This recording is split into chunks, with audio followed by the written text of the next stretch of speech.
IVF treatments పై 20,000 discount. Doctor consultation మరియు ultrasound scan ను ఉచితంగా అందిస్తున్నారు. 49 అంటే సంతానం, 49 అంటే సంతోషం. ప్రస్తుత ఆంధ్రప్రదేశ్ రాష్ట్ర బీజేపీ అధ్యక్షురాలు పురంధేశ్వరి రాజమండ్రి లోక్సభ నియోజకవర్గం నుంచి కనుక గెలుపొందినట్లయితే ఖచ్చితంగా కేంద్రంలో తనకి మంత్రి పదవి దక్కుతుందనేటువంటి ఒక బలమైనటువంటి దృఢమైనటువంటి నమ్మకంతో ఉన్నారనేది చాలా సుస్పష్టం. అందుకోసమనే ఆవిడ మొదటి నుంచి కూడా చాలా చాకచక్యంగా అన్ని కోణాల నుంచి కూడా పావులు కదుపుతూ వచ్చారు. ఏమిటి ఇది అన్ని కోణాల నుంచి అన్నట్లయితే, ముఖ్యంగా పార్లమెంటు స్థానాల్లో తనతో పోటీకి సరితూగగలిగిన అభ్యర్థులకి ఎవరికి కూడా బీజేపీ నుంచి పార్లమెంటు సీట్లు రాకుండా చేయగలిగారు. ఒక్క సీఎం రమేష్ విషయాన్ని పక్కన పెట్టినట్టయితే, సీఎం రమేష్తో ఆవిడ తలపడటం అనేటువంటి సాధ్యం కాలేదు. ఎందుకంటే సీఎం రమేష్ అనేటువంటి వ్యక్తి పేరుకి బీజేపీలో ఉన్నా కూడా చంద్రబాబు నాయుడు గారి సొంత మనిషి. ఆ విధంగా అతను కోరుకున్నటువంటి ప్రాంతంలోనే అతనికి సీట్ వచ్చింది. ఆ విషయాన్ని పక్కన పెట్టినట్టయితే, సుజనా చౌదరికి విజయవాడ పార్లమెంటు కోసం ట్రై చేసినా కూడా, ఇంకెక్కడైనా కూడా ఏలూరు అవన్నీ కూడా అడిగినా ఆయనకి అది కూడా రాకుండా చేయడంలో ఉద్దేశం ఏంటంటే, గతంలో పార్లమెంటు స్థానానికి ఆయన ఆల్రెడీ చేయటమే కాకుండా ఆయన రాజ్యసభ సభ్యుడిగా ఉంటూ మంత్రిగా ఆయన ఆల్రెడీ పదవి కేంద్రంలో వెలగబెట్టాడు కాబట్టి తిరిగి మళ్ళీ ఆయనకి ఆ లాబియింగ్ ఉంటుంది. అందుకని ఆయన్ని అక్కడ కట్టడి చేసి అసెంబ్లీ సీట్కి పరిమితం చేశారు. ఇలా ఉంటే ఇక రాజమండ్రి ఎందుకు చూజ్ చేసుకున్నారంటే, రాజమండ్రిలో వాస్తవానికి చాలా కాలంగా ఆ గతంలో మన మాగంటి మురళీమోహన్ యాక్టర్ ఆయన గెలుపొందాడు. అంతకుముందు పట్టాభి రామారావు గారు వీళ్ళంతా కూడా కొంత కమ్మ డామినేషన్ ఉన్నటువంటి నియోజకవర్గం కాబట్టి అక్కడ అది సేఫ్ జోన్గా వారు చూజ్ చేసుకున్నారు. సరే, తెలుగుదేశం పార్టీ ఓట్లు కూడా చెప్పుకోదగిన స్థాయిలో ఉన్నాయి కాబట్టి అది కంఫర్టబుల్ జోన్గా వారు నిర్ణయించుకున్నారు. అయితే ఆ కమ్మ డామినేషన్కి బ్రేక్ చేస్తూ గతంలో బీసీలు అత్యధికంగా ఉన్నటువంటి ఆ ఏరియాలో మార్గాని భరత్ని పెట్టి, మార్గాని భరత్ ఘన విజయం సాధించేటువంటి పరిస్థితుల్లో ఆయన గతంలో ఆయన గెలుపొందారు. మరి ఈ పరిస్థితుల్లోనే చూసుకున్నట్లయితే రాజమండ్రి సీటు ఇప్పుడు పరిస్థితికి గతంలో ఉన్న పరిస్థితులు ఒకే రకంగా ఉన్నాయా, ఆవిడకి ఇది కేక్ వాకేనా, కంఫర్టబుల్ జోన్ అయినా అని చూసుకుంటే, ఇప్పటి వరకు రాజమండ్రిలో 17 సార్లు ఎన్నికలు జరిగితే 10 సార్లు కాంగ్రెస్ పార్టీ, 3 సార్లు టీడీపీ, 2 సార్లు బీజేపీ, తర్వాత సోషలిస్టు, కమ్యూనిస్టు, వైసీపీ ఒకసారి ఇలా గెలిచాయి. మరి ఇప్పుడు పోటీ చేస్తున్నటువంటి అభ్యర్థులు ఇక్కడ ఆసక్తికరమైనటువంటి పోటీ నెలకొన్నది ఏంటి అన్నట్లయితే, ఆల్రెడీ ప్రస్తుతం వైసీపీ గెలిచినటువంటి స్థానం ఇది. ఆ గెలిచినటువంటి స్థానంలో ఇప్పుడు అంటే అసలు ముందు సెగ్మెంట్స్ కనుక మనం చూసుకున్నట్లయితే, ఈ లోక్సభ పరిధిలో అనపర్తి, రాజానగరం, రాజమండ్రి రూరల్, రాజమండ్రి సిటీ, కోవూరు, నిడదవోలు, గోపాలపురం ఈ నియోజకవర్గాలన్నీ కూడా ఇవి ఈ పరిధిలోకి వస్తాయి. ఈ 7 కూడా. ఇక్కడ టీడీపీ 2 చోట్ల, జనసేన 1 చోట, బీజేపీ 1 చోట పోటీ చేస్తున్నాయి, మొత్తం అవుట్ ఆఫ్ 7. అయితే ఇక్కడ డిసైడింగ్ ఫ్యాక్టర్ ఏంటి అన్నట్టయితే, ఆసక్తికరమైనటువంటిది అనపర్తి. ఈ అనపర్తి చుట్టూతానే లోక్సభ పాలిటిక్స్ అంతా తిరుగుతుందనేది ఒక ఆసక్తికరమైనటువంటి అంశం. అనపర్తి అభ్యర్థి అని అందుకనే లాస్ట్ మినిట్ వరకు కూడా టీడీపీ క్యాండిడేట్ డిక్లేర్ చేసిన తర్వాత కూడా అది కొంత వివాదాస్పదంగా మారి చివరి నిమిషంలో టీడీపీ క్యాండిడేట్ అయినటువంటి నల్లమిల్లి రామకృష్ణారెడ్డికి బీజేపీ కండువా కప్పి ఆయనని బీజేపీ అభ్యర్థిగా అక్కడ పోటీకి దించారు. దాని గురించి మనం డిస్కస్ చేసే ముందు ఏంటంటే, ఇక్కడ మెజారిటీ లోక్సభ అభ్యర్థిని డిసైడ్ చేసేది ఆ ప్రాంతం అనేది చెప్పుకుందాం. దానికంటే ముందు అసలు ఓట్ షేర్ ఎలా వచ్చింది అనేది కనుక చూసుకుంటే, మార్గాని భరత్ మొత్తం ఆయన భారీ మెజారిటీతో గెలిచాడని చెప్పాలి.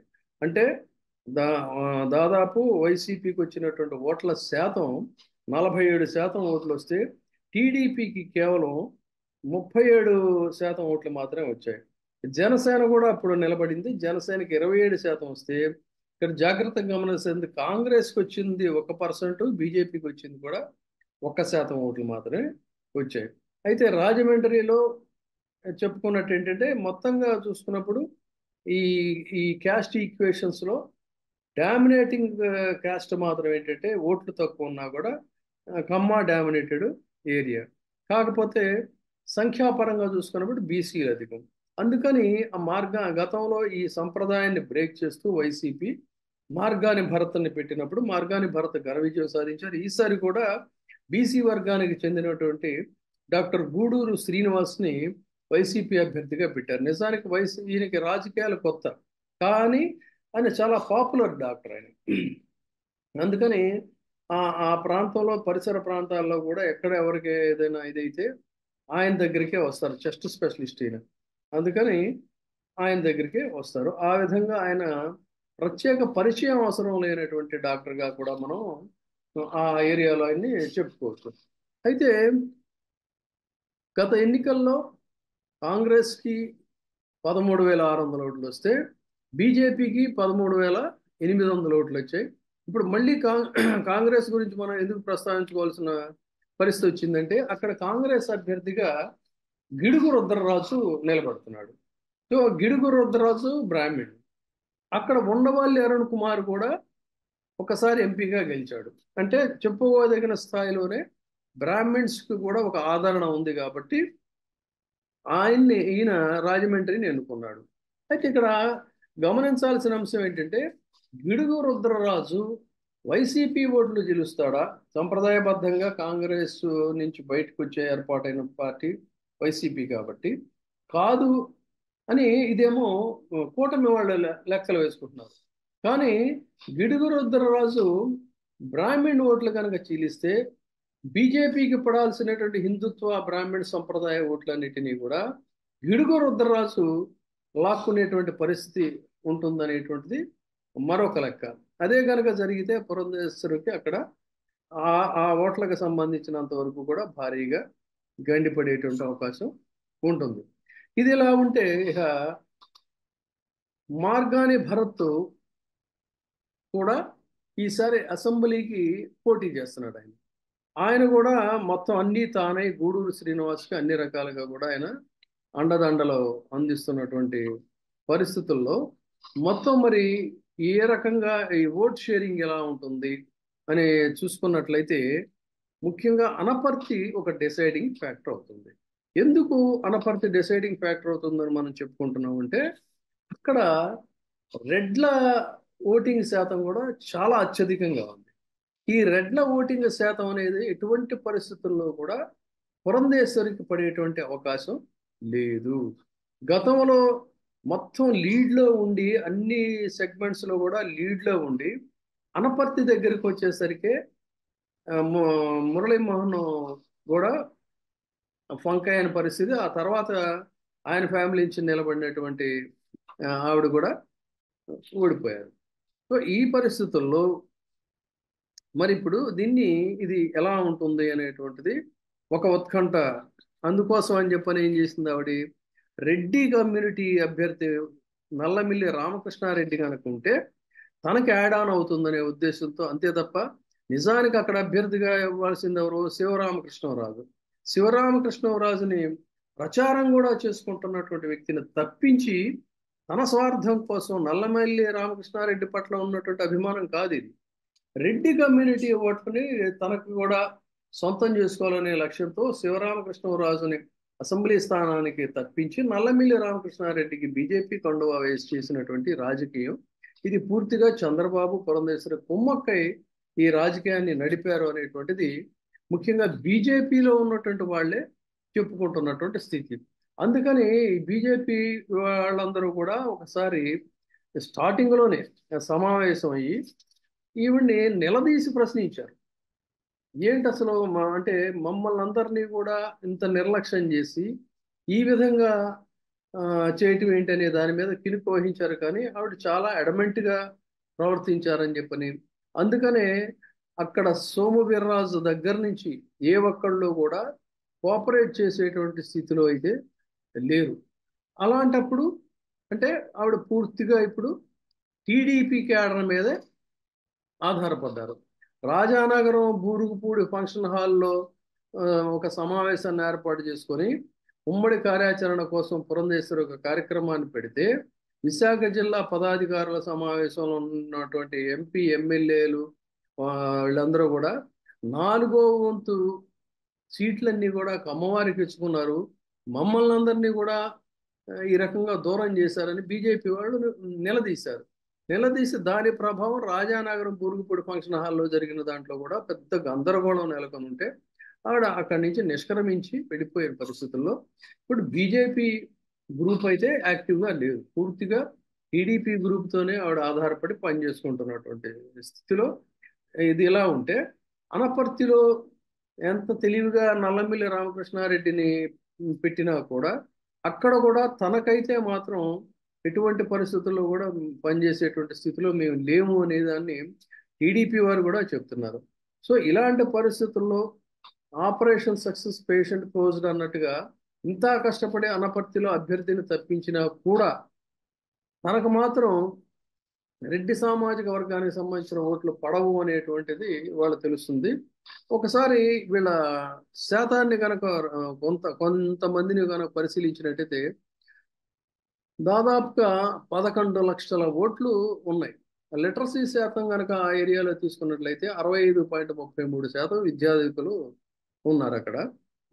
విద్యా విద్యావంతులు ఉన్నారు, విద్యా అధికులు కాదు, విద్యావంతులు. తర్వాత క్రిస్టియన్స్ని తీసుకుంటే క్రిస్టియన్ ఓట్లు అక్కడ 1.2% క్రిస్టియన్ ఓట్లు, ముస్లిం ఓట్లు అవుట్ ఆఫ్ 11 lakhs అనమాట. 11 lakhs 11 లక్షల ఓట్లు ఉంటే అందులో 1.2% క్రిస్టియన్ ఓట్లు, 1.881% ముస్లింలు, ఎస్సీలు 19.29%, ఎస్టీలు 3.56% ఉన్నారు. సో ఇక్కడ ఇంకా ఏంటంటే ఈ ఈ ఈయన శెట్టిబలిజ సామాజిక వర్గానికి సంబంధించినటువంటి గూడూరు శ్రీనివాస్ ఉన్నారు. ఆ శెట్టిబలిజ సామాజిక వర్గానికి సంబంధించినటువంటి వాళ్ళే ఎక్కువ. కాబట్టి పశ్చిమానికి వచ్చినప్పుడు కొవ్వూరు, గోపాలపురం, నిడదవోలు ఇవి మాత్రం కూటమికి బలమైనటువంటి ప్రాంతాలు కాగా మిగతా చోట్లన్నీ కూడా వైసీపీకి ఎక్కువగా ఉన్నాయి. ఎందుకు కారణం ఏంటంటే దాదాపుగా అసలు ఇప్పుడు గెలిచినటువంటి స్థానాల్లో అత్యధిక స్థానాలు ఒక రాజమండ్రి రూరల్లో ఇలాంటివి తీసేస్తే మొత్తం వైసీపీదే హవా. ఆ పరిస్థితుల్లో ఇప్పుడు ప్రజెంట్ మొత్తంగా కొన్ని చోట్ల ఓట్ షేరింగ్ జరగదు. జనసేన అభ్యర్థులు కూడా నిడదవోలు అలాంటి ప్రాంతాల్లో నిలబడినప్పటికీ కూడా తెలుగుదేశం పార్టీకి ఓట్ షేరింగ్ జరగదు అనేటువంటిది వాళ్ళు బలంగా విశ్వసిస్తున్న ఇది. సో ఇన్ని రకాల ఫ్లాస్ ఉన్నటువంటి నేపథ్యంలో ఆవిడ గెలుపు అంత ఈజీ కాదు. ఖచ్చితంగా ఈ సీటుకి మాత్రం లోక్సభ స్థానం రాజమండ్రి ఈసారి వాళ్ళ మాత్రం కూటమికి అయితే మాత్రం ఆశలు అడియాశలే అని చెప్పని, పురంధేశ్వరి గెలవటం చాలా కష్టం అని చెప్పని చాలా మంది చెప్తున్నారు. డిఫరెంట్ యాంగిల్స్, డిఫరెంట్ డైమెన్షన్స్లో, అంటే క్యాస్ట్ ఈక్వేషన్స్ పరంగా కానీ, ఆ కూటమిలో ఉన్నటువంటి గ్రూప్ తగాదాలు కానీ, లేదు అన్నట్లయితే సీట్ల వ్యవహారంలో లాస్ట్ మినిట్లో అభ్యర్థులు మార్చడంలో కానీ, ఇవన్నీ మొత్తంగా బేరీజ్ వేసుకున్నప్పుడు ఇది అయితే తనకున్నటువంటి ఒకే ఒక ఆశ మోడీ గారిని పిలిపించుకొని మోడీ గారి బహిరంగ సభ అనంతరం అక్కడ ట్రెండ్ మారుతుందని చెప్పని అనుకుంటున్నారు. కానీ దానివల్ల అంత పెద్ద ఎఫెక్ట్ ఉంటుందనేది అయితే చెప్పుకునేది ఉండదు అని చెప్పని ఒక వెర్షన్ కూడా వినిపిస్తుంది.